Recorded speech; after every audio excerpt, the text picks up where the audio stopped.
Hear you, Mike, Mike, Mike, Mike, Mike. 1, 2, 3.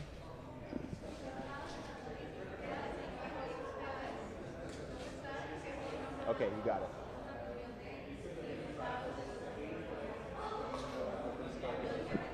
Okay, so if she's not up yet, just toss back to the desk and then say we'll come back.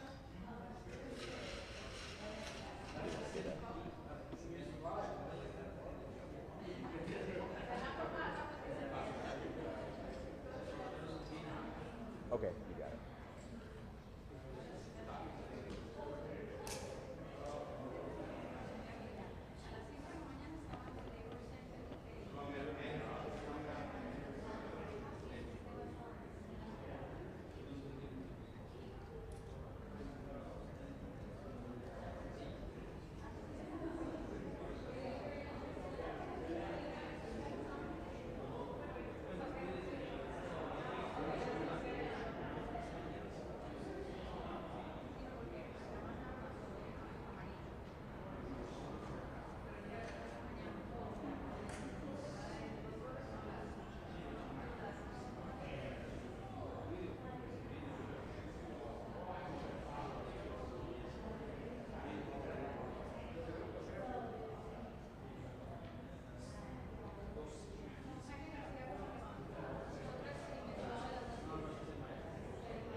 Copy that, thank you.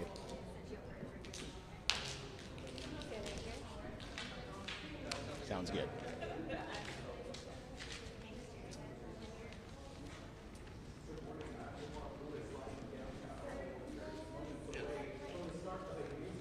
Here?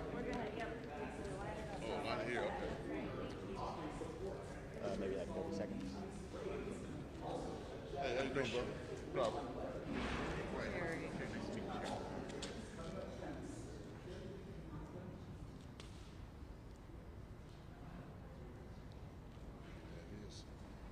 And the operations will continue. I'll have you go into the podium area. Yeah. Just before, just show the setup.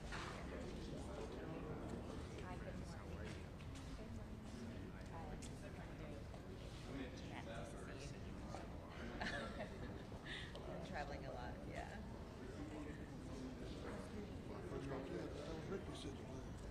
Yes. Yeah, I did see her. Sacramento, yes. She said he just farmed. They said, Okay.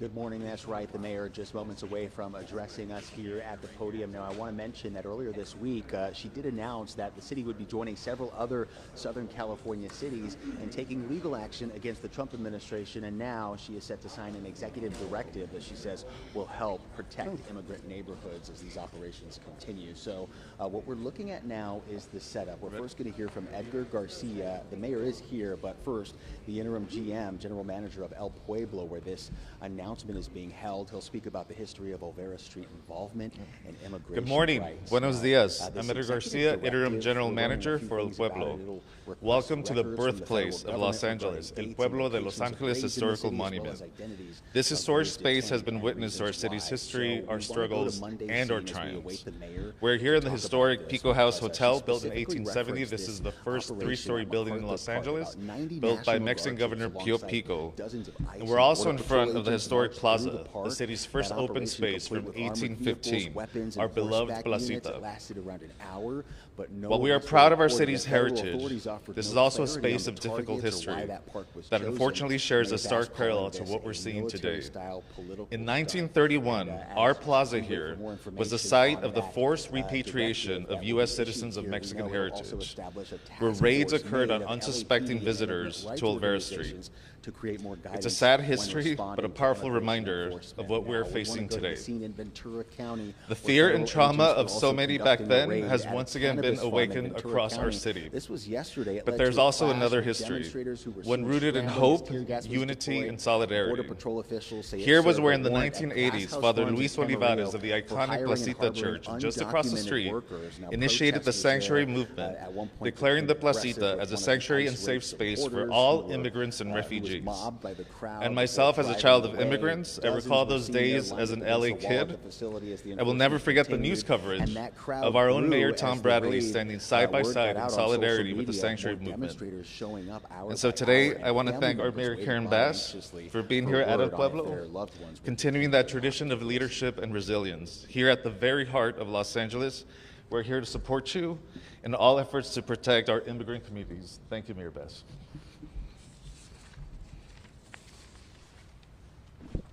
Good morning, everyone, and thank you so much for recalling that tradition.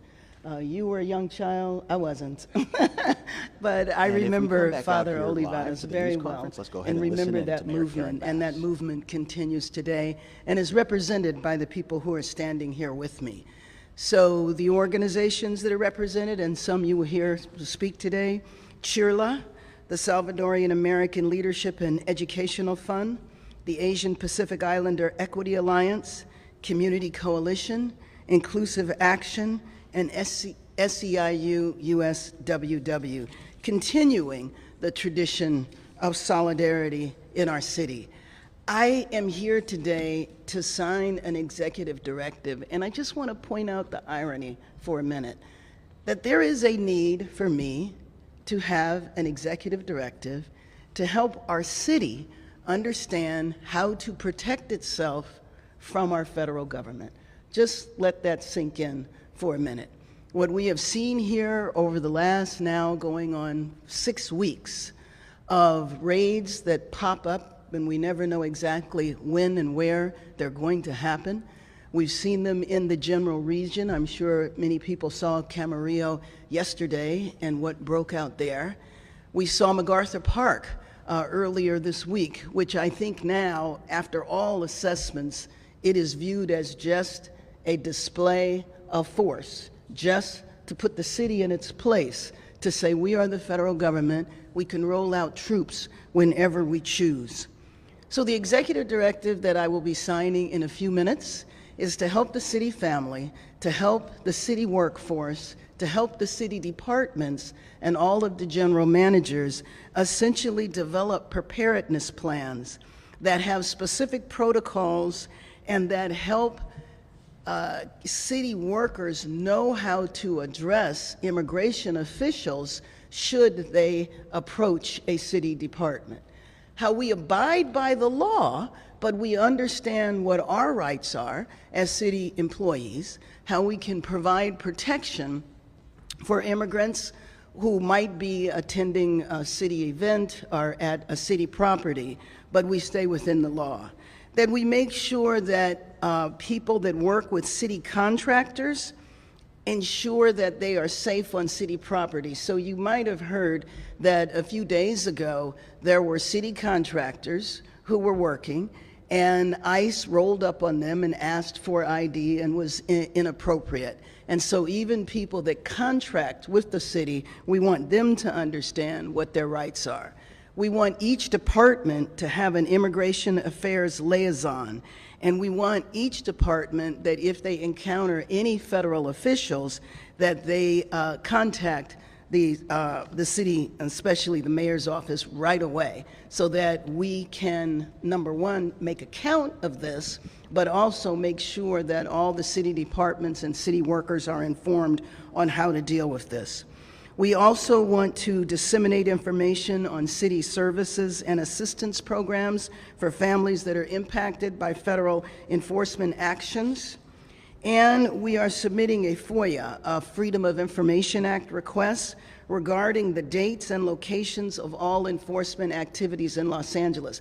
I think you've heard me repeat every time I speak before you that when people are taken from our city, we do not necessarily know where they are going. They are not provided regular access to families or to legal counsel, and that the family members that are left behind don't know whether their family members are in the city, in the state, or even in the country. And we also know that when these raids have been happening, it's not just people who are undocumented, but people who are in the country legally, people who are showing up for their annual immigration visit, or even sometimes U.S. citizens who have been detained. So once again, I just want to repeat the irony that I am going to sign an executive directive to help the city family understand how to protect the workforce and Angelenos from our federal government. With that, I would like to introduce Angelica Salas from CHIRLA, the Coalition for Humane Immigrant Rights of Los Angeles.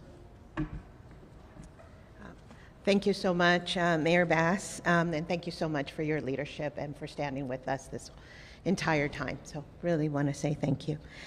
At a time when immigrant families across the city are living in growing fear and uncertainty, Mayor Bass takes action today to reaffirm Los Angeles' commitments as a true sanctuary city.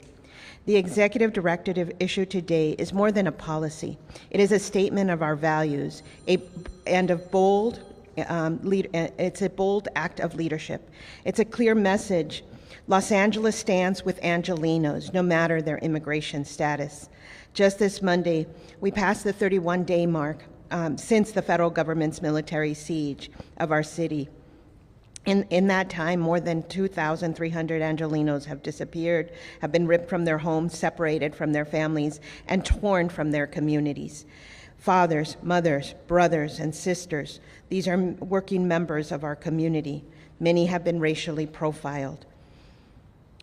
Many have been unlawfully detained and sent to detention centers where they're being denied access to legal counsel. The conditions of these detention centers are horrific and inhumane. Many of our community members are still missing. So let's be clear.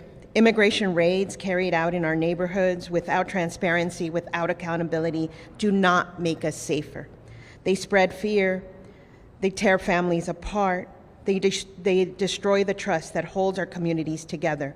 When immigration enforcement becomes lawless, it becomes a danger to us all.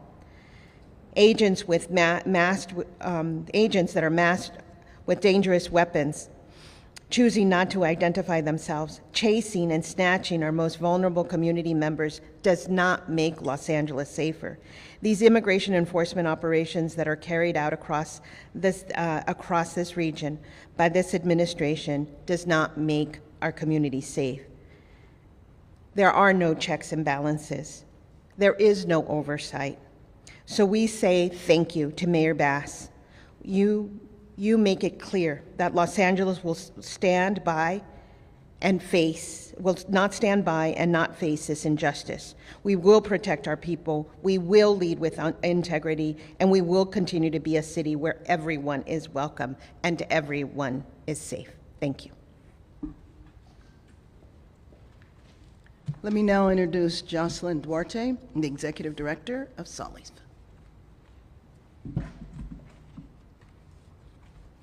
Good morning, everyone. Buenos dias. My name is Jocelyn Duarte, and I have the honor of serving as the Executive Director of the Salvadoran American Leadership and Educational Fund, known as SALEF. Today I stand with you not just as a nonprofit leader, but as a proud daughter of Central American immigrants and a firm believer in the power of community. We are here to affirm a truth that often gets lost in political rhetoric. Immigrants are the heart and soul of our city. Mayor Bass's executive directive, Standing United, a proud city of immigrants, is more than a policy. It is a declaration of dignity. It requires every city department to strengthen sanctuary city protocols and prepare response plans. This is what real leadership looks like. It recognizes that the safety for immigrant families is not just a moral obligation, but a citywide responsibility. When departments are trained, informed, and united, we send a powerful message, not only to Angelenos, but to the nation. Los Angeles will not be complicit in fear. That establishing a working group that includes LAPD, immigrant rights organizations, and community leaders is monumental. For too long, decisions affecting our communities have been made without our voices. This directive also brings us to the room. It ensures that policy is shaped through lived experience by mothers, fathers, youth, and street vendors who we call this city home. We must continue to center those that are impacted because justice must not be built with, not for, but for our communities. This directive also demands answers from the federal government. Why were our loved ones detained? What were the costs of these unlawful raids? These are not just data points, they are the lives of humans. And in a parallel, we see a commitment to the expanding resources by empowering every city department to act through their immigrant affairs liaison. This also ensures that families are not navigating these challenges alone.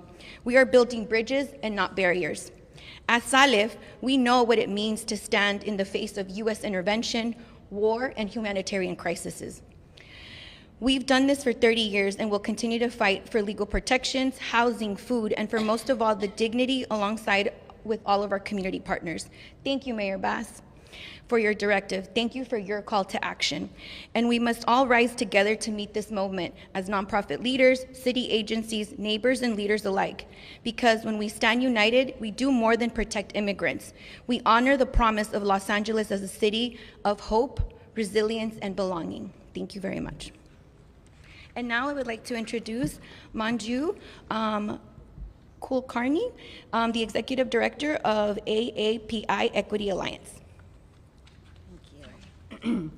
Good morning. My name is Manju Kulkarni, and I'm the Executive Director of AAPI Equity Alliance, a coalition of 50 organizations dedicated to improving the lives of Asian Americans and Pacific Islanders through civic engagement, capacity building, and policy advocacy. And like so many in our community, I am an immigrant and a proud naturalized citizen. 1 in 6 Angelenos is AAPI, and we stand with our Latino brothers and sisters who have borne the brunt of the ICE raids. We also stand with Mayor Bass and other elected officials who have come together to support our immigrant communities. What our beloved city has experienced over the last month is abhorrent. Men in masks refusing to identify themselves, raiding businesses, snatching up street vendors, chasing down innocent people, all under the guise of keeping us safe. AAPI communities have felt the direct impact of these ICE raids.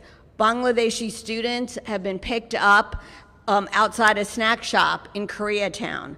Thai workers have been abducted outside the Home Depot in North Hollywood. My question is, does Los Angeles feel safer to you now? The answer is a resounding no. You know what will help ensure the safety of Angelenos is Mayor Bass's executive directive. Why? Because it directs city departments to take necessary action during these challenging times. These actions range from bolstering department protocols, expanding access to vital information, and creating critical partnerships between community-based organizations like ours and city departments. These measures will address many of the concerns our community members have regarding how to live, work, and go to school during these illegal and unconstitutional ICE raids. They will offer needed resources, in this time of need and provide appropriate guidance for our departments in the city to uphold our laws and our Constitution while serving the residents of our fine city.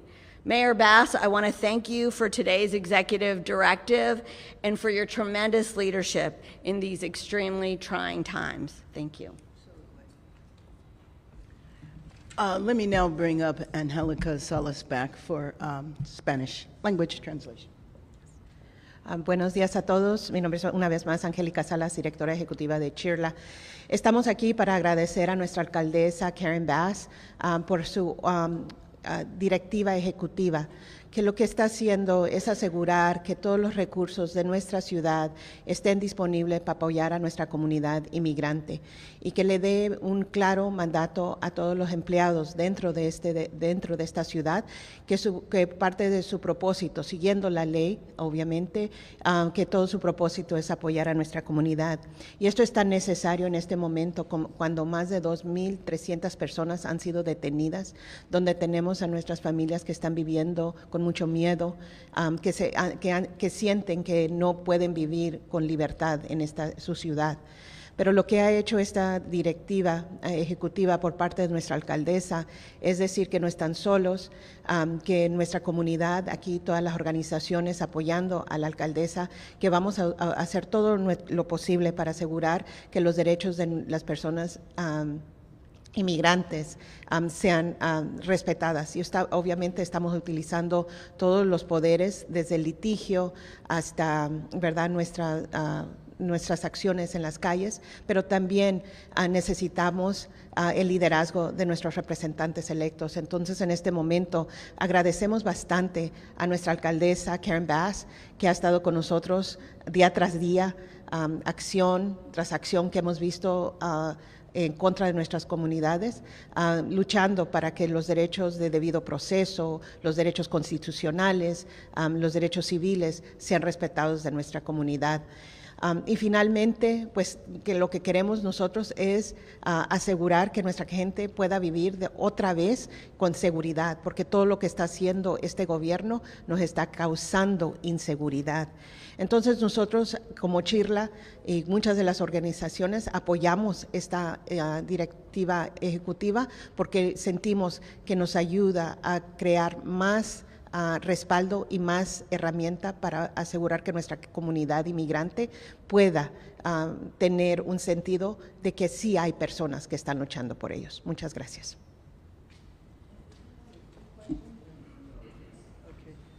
While we're changing, I do want to mention a couple of other things that are in the executive directive. One, it calls for creation of a task force where the community would work with the Los Angeles Police Department to figure out how to navigate this situation.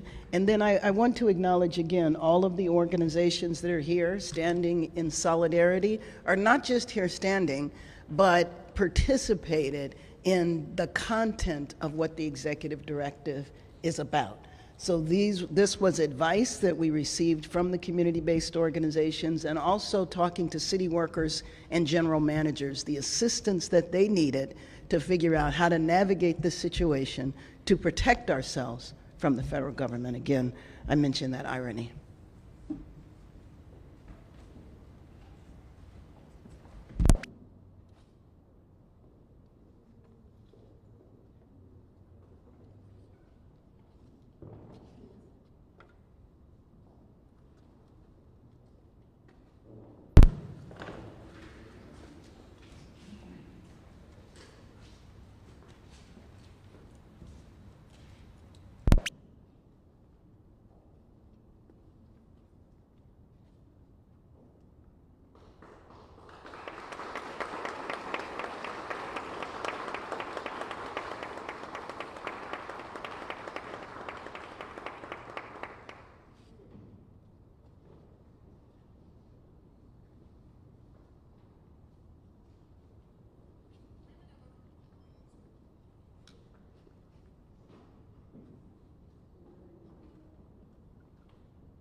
question to Dylan. Mayor Bass, at this moment right now, what occurs if ICE does come to a city library or tries to come to City Hall and get inside? Is there an understanding yet of what would be done? Has that occurred yet? And is that really what this executive order is trying to get at? No, well, understand that the city buildings, city properties are everywhere. So this is not so much about them attempting to enter City Hall. And I've not heard any situation where that could happen. But in the library, it certainly could. And, but the point is that, and the way we're really trying to organize ourselves now as we try to figure out this situation, is if you're in a building, then you can deny them coming in, especially if there's no warrants. They have to present a specific type of warrant. But you know that's not what we're seeing. I haven't heard, I don't know, Angelica, I haven't heard of any warrants, or if anybody else has heard of warrants. This is just random scooping people up. And so they could not just come in the library to do that. So, a couple questions. Develop and implement a preparedness plan. That's one of the directives in your executive directive. It leaves it at that for the departments to do this, but can you envision instructions that will be given to people who become captured by these ICE raids that keep them out of the area where they're then, well, could be accused of resisting what's happening at the ICE enforcement? I'm not sure I follow you. Well, Okay. I mean, if we develop a preparedness plan and they're not allowed on the property, or say they're at work, Right. should they run? No. We're not trying to train people or to train city departments on how to resist and break the law and interfere. That's not what this is about. But this is about for city departments, city employees to understand what their rights are, meaning that you can't just allow people to come in and run roughshod in your library or in your facility. They have to come in with warrants.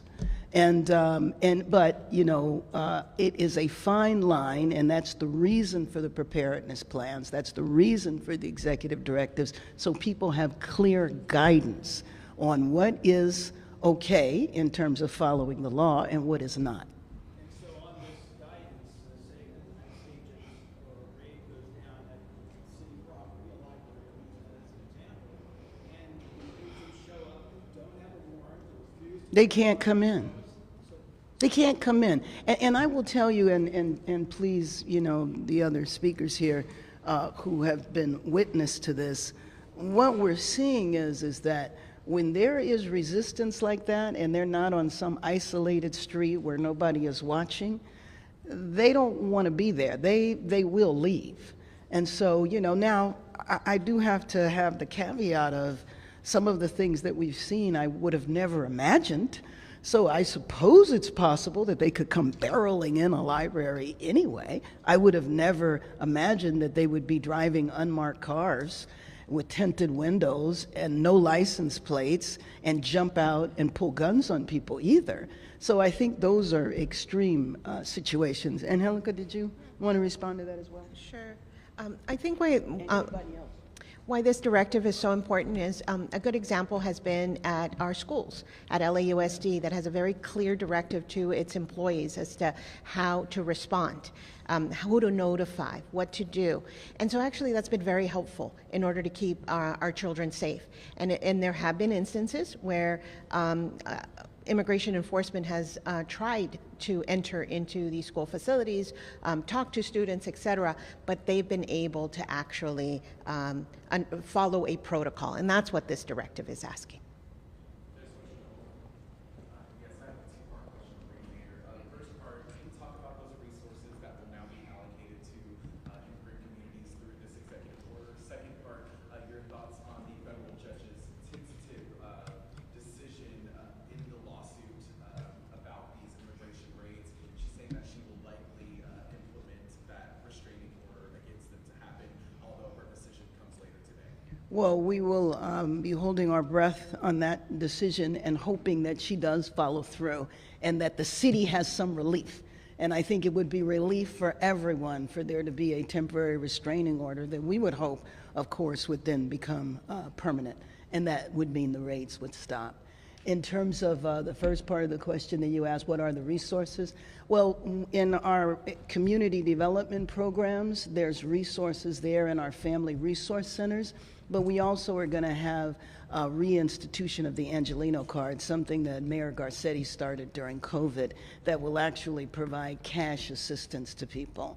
Because, you know, you have people who don't want to leave their homes, who are not going to work, and they are in need of cash. You know, I have met with family members who they needed 2 incomes in order to make the rent. Well, 1 income was lost in a raid when someone was detained, and this woman with her children now is concerned that she might face being evicted and being homeless. And so it's that type of emergency assistance, and we're fortunate that there's a lot of philanthropic partners who have contributed, and many more I hope that will join in and contribute. We're organizing food deliveries. I mean, there's all sorts of things that we are having to do now to protect people from the federal government.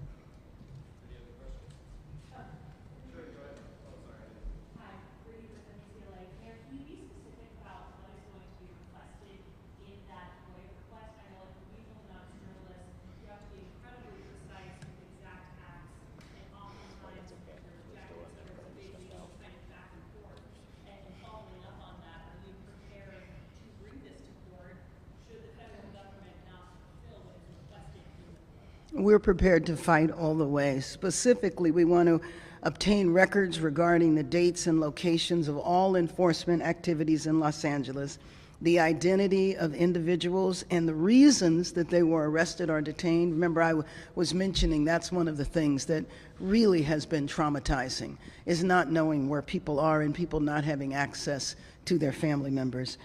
We also want to know that about the policies that are governing both federal officials, use of badges and other forms of identification, as well as masks and other methods that obscure identification.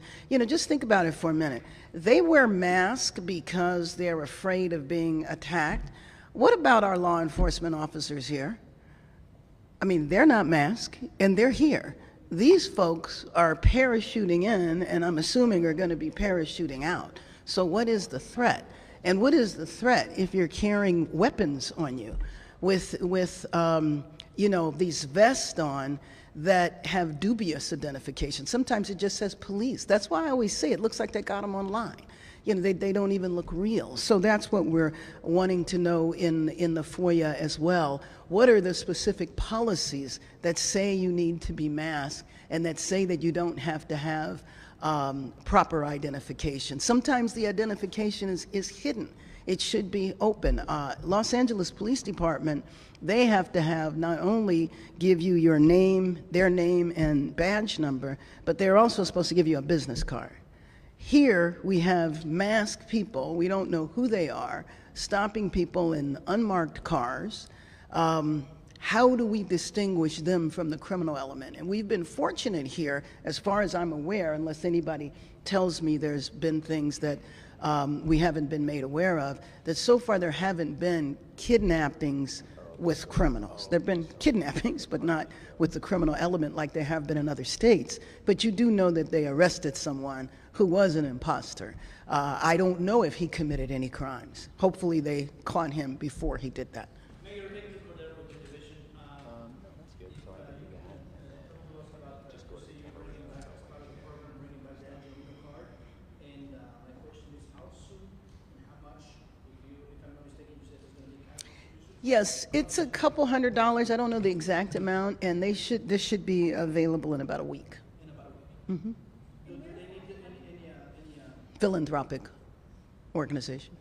is this any requirements for people to receive that? Oh, well, yeah, I mean, you know, similar to what we went through with the fires, you know, in our Impacted Worker Center, we had a way of knowing whether somebody was actually impacted by the fire. So it's not like they're just handed out on the streets. They're given to organizations that are in contact, like many of the organizations here, that are in contact with the population. They know their constituents.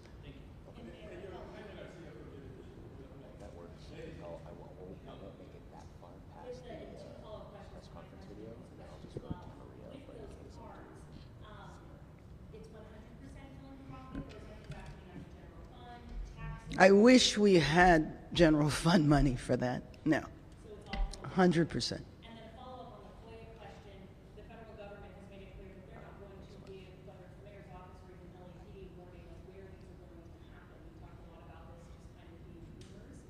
With this FOIA, is there a specific date range that you're looking for, or is this an open-ended FOIA of all immigration action that happens in the city through the year? I know you have to be specific with actual dates. Yeah, so we're just talking about the last month.